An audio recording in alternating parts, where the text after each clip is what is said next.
So we've gotten past the idea of the introduction and the opening spiel. This week we're going to talk about Metallic Dragons Yep. across any edition. Yeah, And they're all more or less the same. They really haven't changed a whole lot. true, but I'm talking mechanically wise. Yeah. They've changed massively between first and second and third and fifth. Now, we're going to talk about the odds and ends, the basic affinities, basic archetypes, key ecologies, and we're going to go from there. Oh, Yep. and we have a tablet now that allows us to to talk with people. So if you are so inclined to ask questions, we'll actually be able to ask them and see them as they come up. Yep. I'm going to lay it right there because I don't want to have it hold up my hands the entire time because I'll drop it. And then I'll get killed for it till I die from it. Mm-hmm. So And it'll hurt the whole time. let's.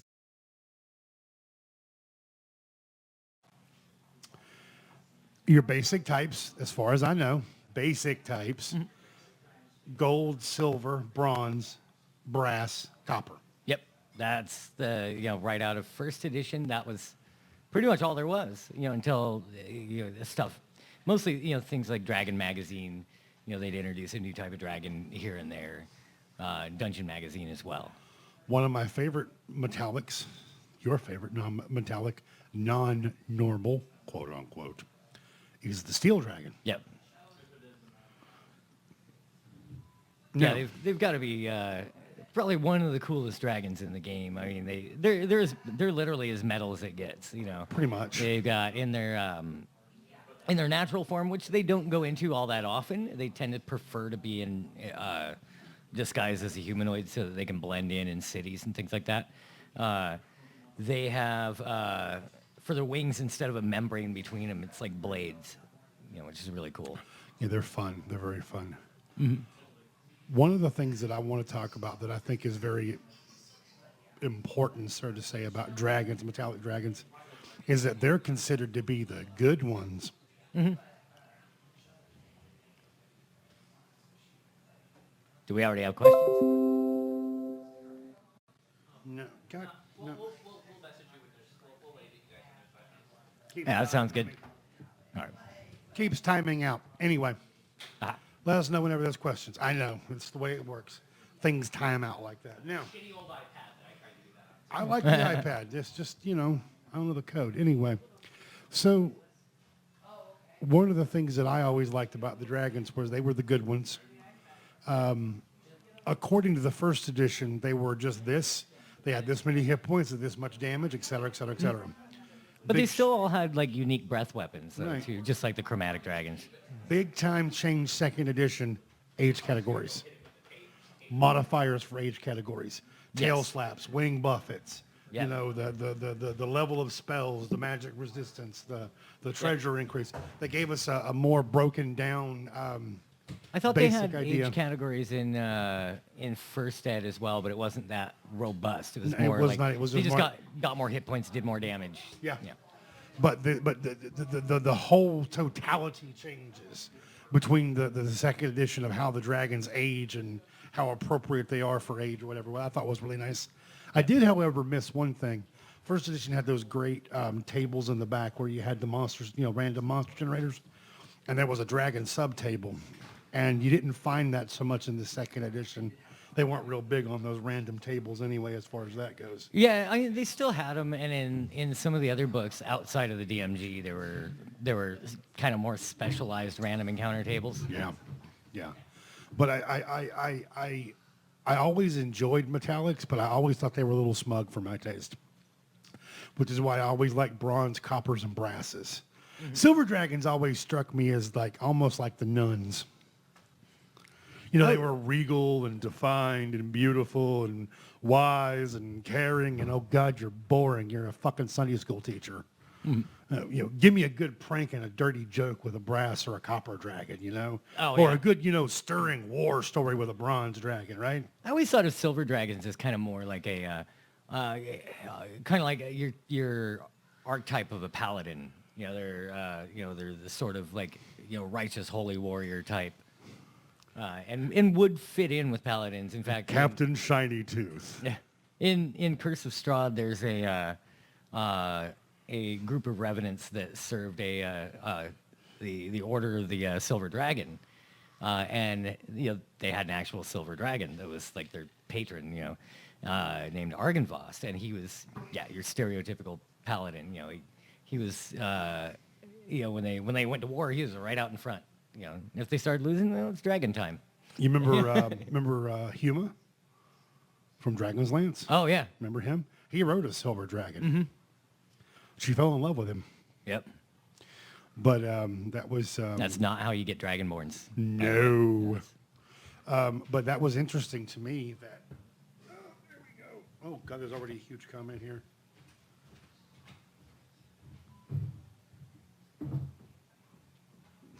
Okay, cool. Now... What is it? Read it. It's interesting. I like it. Now, gold dragons. My least favorite of the good dragons. They always struck me as being kind of smug. Kind of smug, ultra goody two-shoes, Master Poe kind of shit. I don't know about you. Tell you what, Which ones? the gold dragons. Oh yeah. They always struck me as being very smug, very, See, I always thought of them as more like a wise old monk. Yeah, they lived high up in the mountains or whatever, or maybe near a river. But they're very like one with nature and but very divine as well. This was the image that a friend of mine always said when he had gold dragons in his head. You walk up to the gold dragon and you ask him, should we go over there and beat up the bad guys? And the gold dragon goes, be one with the tea leaves. And the guy goes, can you just answer the fucking question? No. That was how I always pictured the gold dragons. Maybe it's just me, but they always struck me as being very, I could see them like that, but mysterious. then there ends up being something super important about the tea leaves that the party missed, and Well, of course, but Dragon was hinting at it. you just can't spit the answer out, can you, Goldie? No, you gotta make us work for it, and oh my God, the lessons. That's kind of the idea. Yeah. One of the things that's interesting is that I ran across literature aspects of dragons that weren't. They were gold dragons, but they weren't the D&D canonical dragons, which I always thought was interesting because they're always presented the same way. Mm-hmm. They're always the high muckety mucks, okay? They're always big and bad and all-knowing and all-wise and all-powerful, except in most cases they're the last of their kind or something that I run across them here and there and everywhere. But one of the things that I thought was very interesting about the gold dragons is that the gold dragon and the silver dragon are the standards. Mm-hmm. When you see a dragon outside of D&D, it's always a gold dragon or a silver dragon. Well, at least as far as good dragons go. Did we get a question? No, but I have to agree with the whole dickhead boss thing. Thank you very much. You're not wrong. Oh, please don't. Aw. Womp womp. Wonk wonk. Anyway, I'm not going to keep tapping it every 30 seconds. Right. Pretty sure there's some way you can turn that thing off.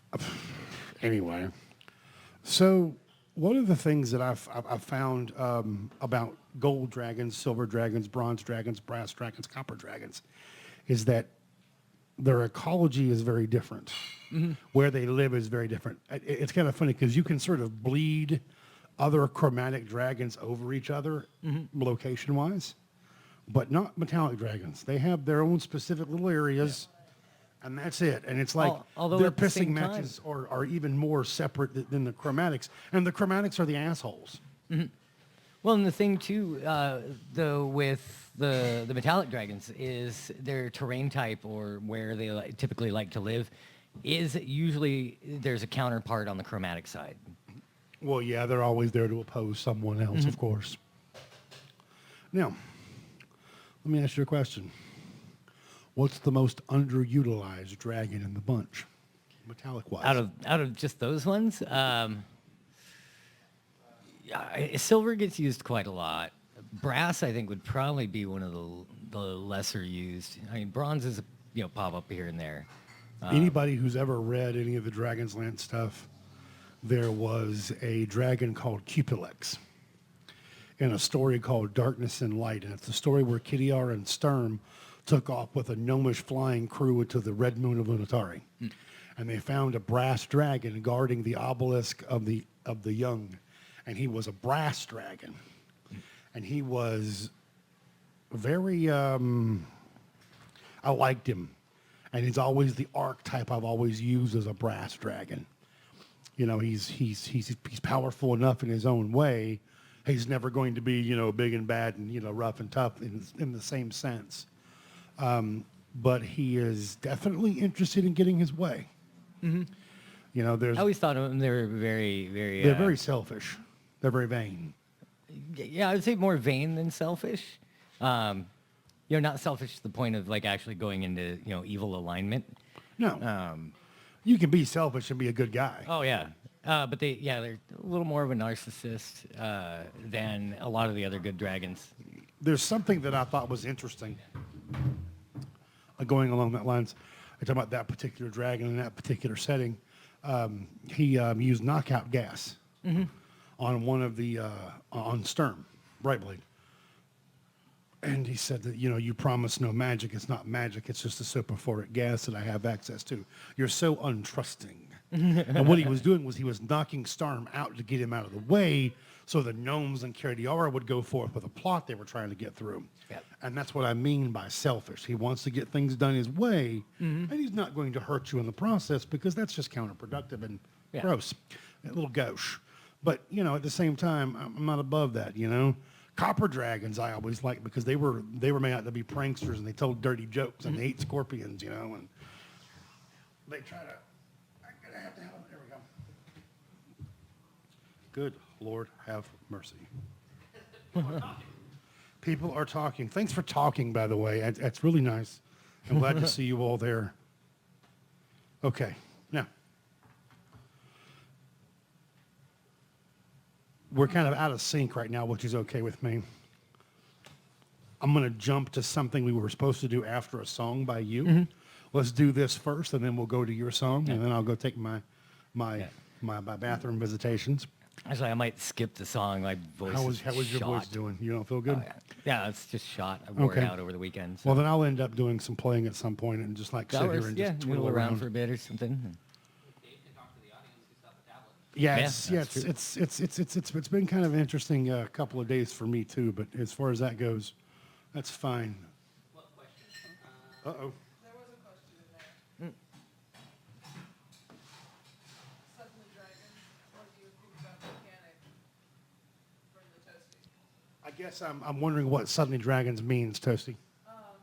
Basically the idea, when everyone thinks they're safe, like they're underwater or indoors, this person would release a bunch of grizzly bears or a bunch of polar bears. So they're wondering how that would work with dragons. I can see that working with like a high level party or smaller dragons. Ow. Suddenly, fairy dragon horde. Yeah, Fairy dragon swarm. No one expects the fairy dragon hold. that's a swarm of fairy dragons, and they all want snuggles. That is terrifying. That is. I don't know who put that. That was me that put that idea out there, wasn't it? Yep, that was your fault this time. Hold on. Hold on. The pseudo dragons in the suit of armor. Yep. Good Lord. Swarm of fairy dragons. That's like a cloud of wandering damage is what that is like. But anyway, Bite, bite, bite. one of the bits I wanted to No, do they was just want to snuggle.